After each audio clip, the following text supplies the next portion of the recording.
The first golden age of television is the era of live television production in the United States, roughly from the late 1940s through the late 1950s.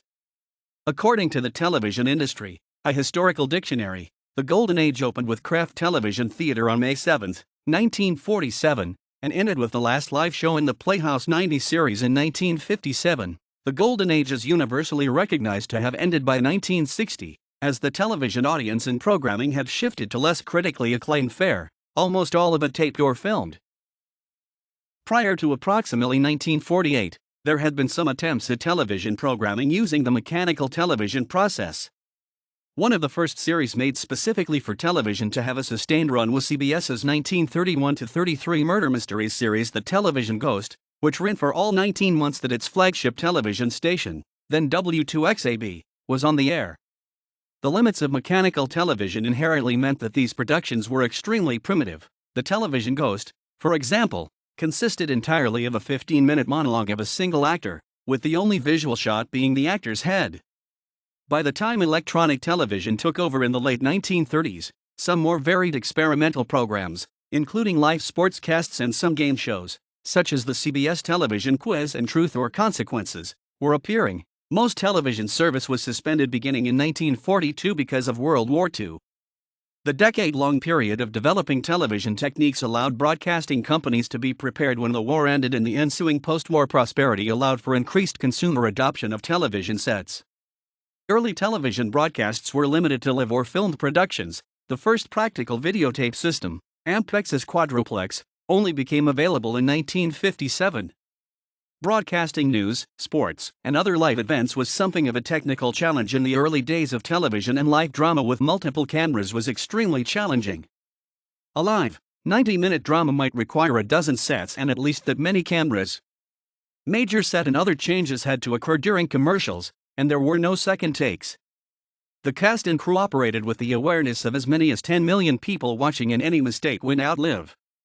After the adoption of videotape in 1957, many live dramas were shot live to tape, still retaining a live television look and feel but able to both preserve the program for later broadcast and allowing the possibility of retakes, still rare since videotape editing required a razor blade and was not done unless absolutely necessary. In Britain, from the very beginning of regular television broadcasting in 1936 and up until the 1980s, interior scenes for TV drama and comedy shows were shot with electronic cameras, while exterior scenes were shot with 16mm film cameras. This arrangement conditioned British viewers to identify live look with interior scenes and film look with exterior scenes.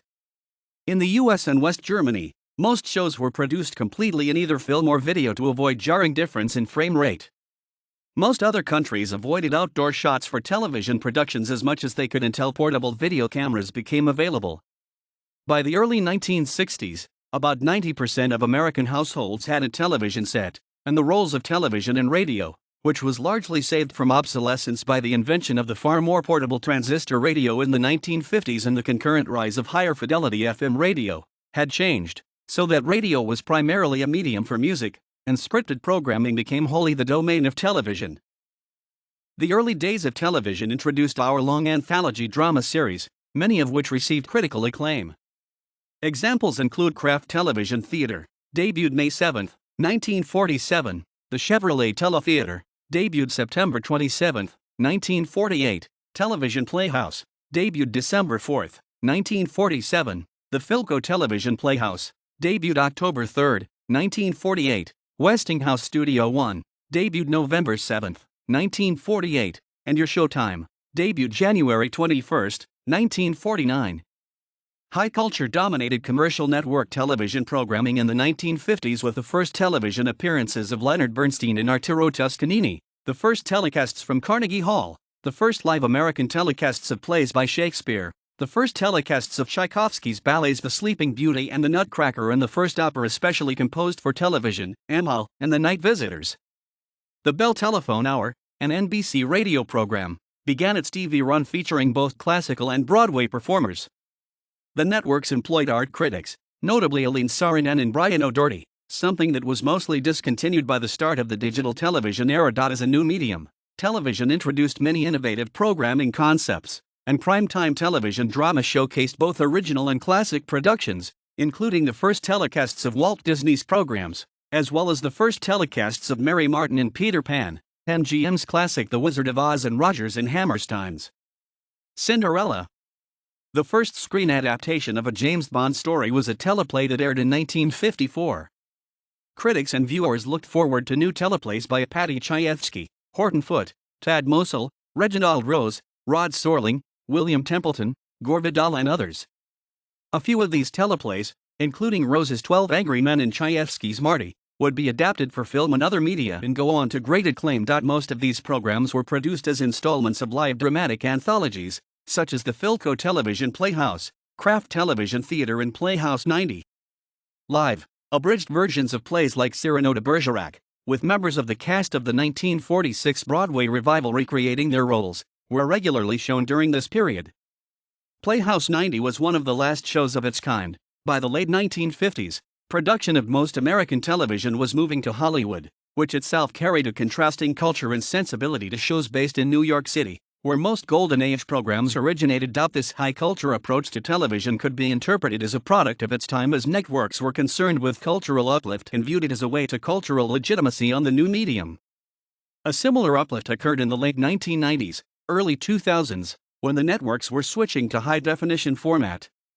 This was the time when Discovery Channel commissioned Discovery HD Theatre to broadcast HD documentaries about nature and history, while BBC released Planet Earth. Many lightweight television programs of this era evolved from successful radio shows, which in turn originated from vaudeville stages, many of them in the Borscht Belt within driving distance of New York City. The radio stars, casts and writing staffs brought existing concepts to TV. The New York location also gave television networks access to established Broadway stars. Many of the early stars of television also had extensive film experience, either through short subjects or B-movies, though headline stars rarely made the jump. Lucille Ball, for example, was one of a number of women nicknamed Queen of the Bees for her film work. This is one reason that quality was so consistently high during this period. I Love Lucy drew heavily from both film and radio. Many of the show's scripts were rewrites from Lucille Ball's late 1940s radio show My Favorite Husband. Shows like Gunsmoke and the Jack Benny program ran concurrently on both radio and TV until television reception reached beyond the major metropolitan areas in the mid-1950s. While others, such as Father Knows Best and Fibber McGee and Molly, attempted to flash cut from radio to television, to varying degrees of success. I Love Lucy, in particular, took extensive steps toward matching the quality of the radio writing with a cinematic look worthy of feature films. To this effect, they established a multi-camera setup, a revolutionary process that would become an industry standard in the decades to come. To allow for a live studio audience, hired cinematographer Carl Freund to oversee filming and recorded the series on movie-quality 35mm film. The relatively high cost prevented the show from being filmed in color as Lucille Ball and Desi Arnaz had originally hoped. By the late 1950s, as television began reaching larger portions of rural America, their viewing habits began to be reflected in overall television ratings. Sylvester Pat Weaver was fired in 1956 after his strategy of programming highbrow spectacular productions once a month on NBC proved to be a ratings failure against more conventional fare on CBS. Rural sitcoms and westerns boomed, perplexing even the writers of the shows and being treated as an opportunity for callous exploitation by the network executives, who nonetheless hated the programs, as did most critics. Americans' fondness for the rural sitcom and western formats would last well into the 1960s. James Ombre, the president of CBS Network from 1960 to 1965, introduced to television the shows like Mr. Ed, Dick Van Dyke, The Beverly Hillbillies, Petticoat Junction, and Danny Kaye, in addition to already well-established Danny Thomas, Ed Sullivan, What's My Line, Perry Mason, I Love Lucy, Gunsmoke. Characterized by a former colleague at ABC as having a smell for the blue collar, Aubrey later admitted, "We made an effort to continue purposeful drama on TV, but we found out that the people just don't want an anthology. They would rather tune in on Lucy." The nation as a whole was also tiring of high-culture programming as the baby boomers were beginning to come of age. Over the next several years, high-culture programs would be relegated to public television, where older audiences with more money were tolerated. By the 1980s, enough highbrow enthusiasts had died off that even public television began resorting to more popular fare to maintain donations. A general decline in quality had been noticed as early as 1958, as the Peabody Award Committee, in issuing an award to the Steve Allen Show that year, lamented that television was conspicuously lacking genuine humor and frank experiments. As film series such as Alfred Hitchcock Presents and The Twilight Zone began to dominate during the mid-1950s and early 1960s, the period of live TV dramas was viewed as the golden age. Although producer David Susskind, in a 1960s roundtable discussion with leading 1950s TV dramatists, defined TV's golden age as 1938 to 1954, the quiz show scandals of 1958, a writer's strike in March 1960, the final show of Playhouse 90, debuted October 4, 1956, on May 18, 1960, and the departure of leading director John Frankenheimer brought the era to an end. Indeed, the 1960-61 television season was noted by Time magazine as being the worst season in television up to that point, a sentiment echoed by Newton Minow, the head of the Federal Communications Commission, who lambasted the television networks for creating a vast wasteland of inferior programming in his speech television and the public interest. The United States Steel Hour would survive until 1963.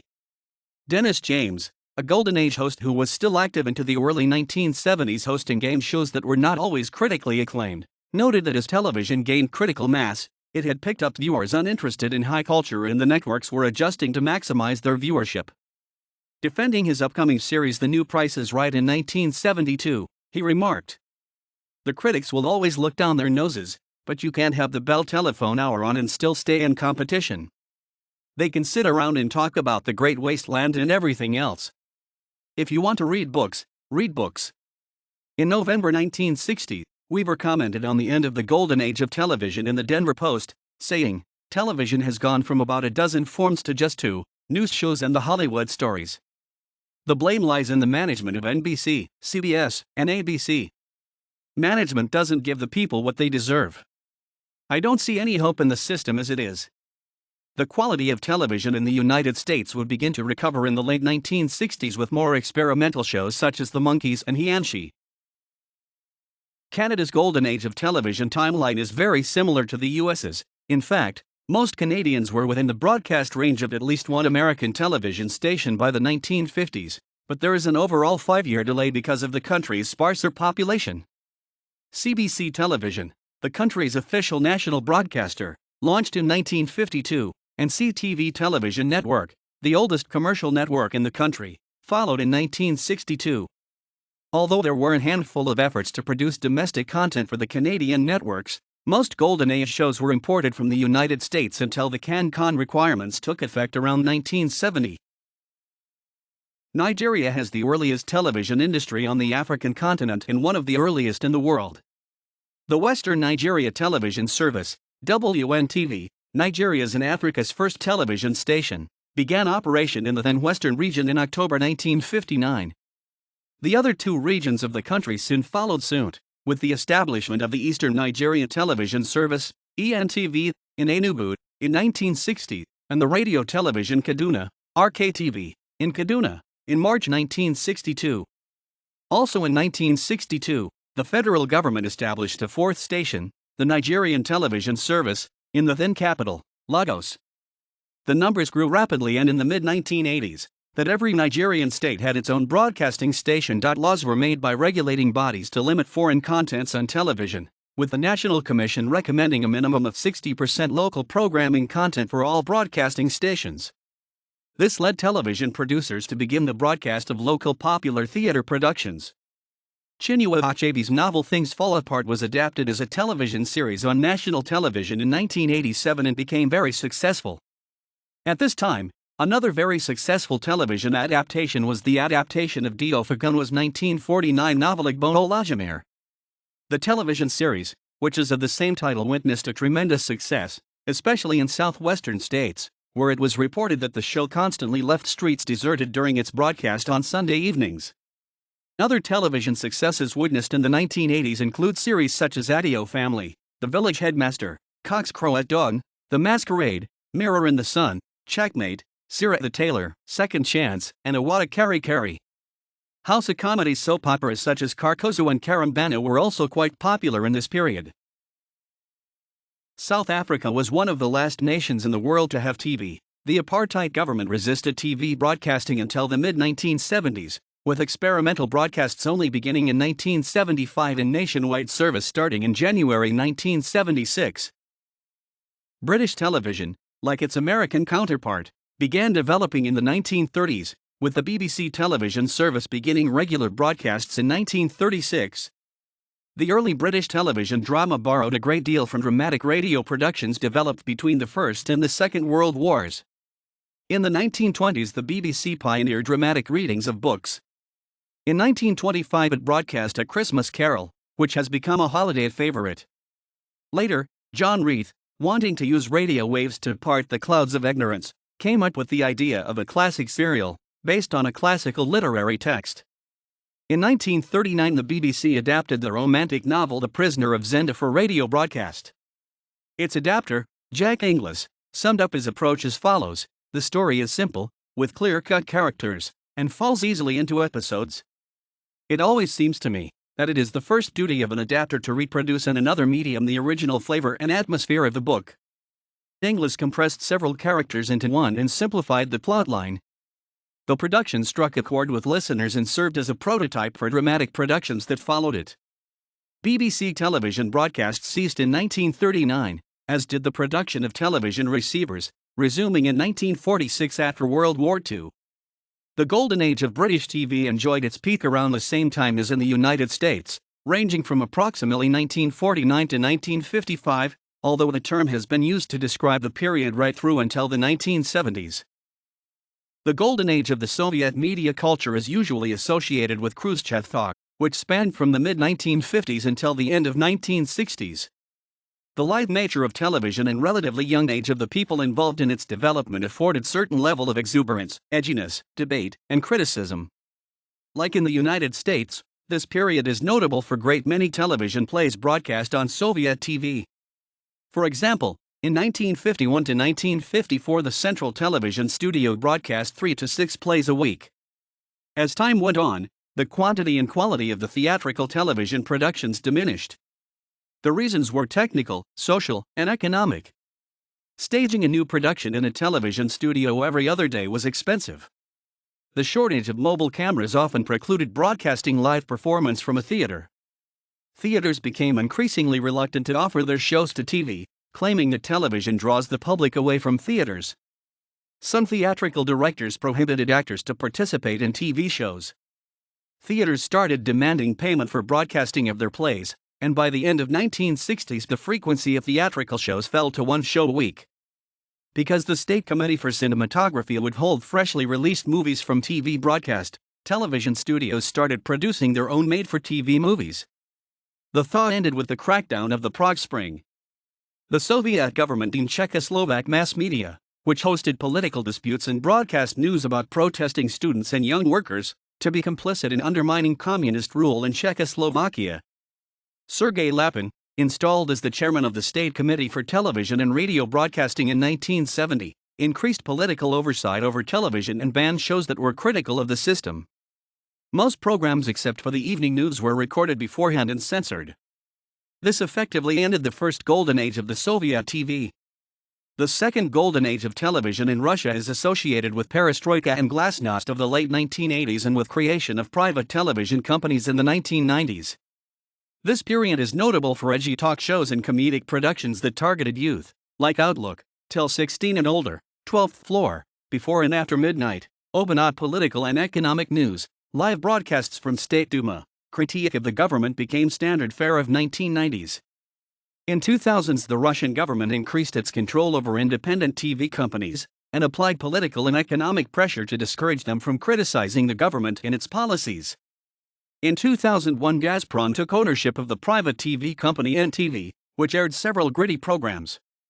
The satirical show Puppets, which mocked major politicians and celebrities, was terminated in 2002 after pressure from the Kremlin. In January 2002, another independent TV company, TV6, was terminated. In 2014, TV Rain was heavily criticized for asking viewers whether Leningrad should have been surrendered to the invading Nazi army in order to save hundreds of thousands of lives. After that, the largest Russian TV provider stopped carrying the channel. Ultimately, left without money from broadcasters and advertisers, TV Rain was forced to move its studio to a private apartment. Contemporary independent TV broadcasters stick mostly to unoffensive soap operas and talk shows, leaving the political programming to government-owned channels. I Love Lucy, The Jack Benny Show, Playhouse 90, Kraft Television Theatre, The Phil Silver Show, The Andy Griffith Show, The Twilight Zone, The Honeymooners, Audrey Meadows, Betty White, Rod Serling, Patty Chayefsky, Paul Newman, Ernie Kovacs, Fred Coate, Sidney Lumet, Arthur Penn, John Frankenheimer, Lucille Ball and Desi Arnaz, Andy Griffith, Don Knotts, Jackie Gleason, Art Carney, Jack Parr, Ed Sullivan, Milton Berle.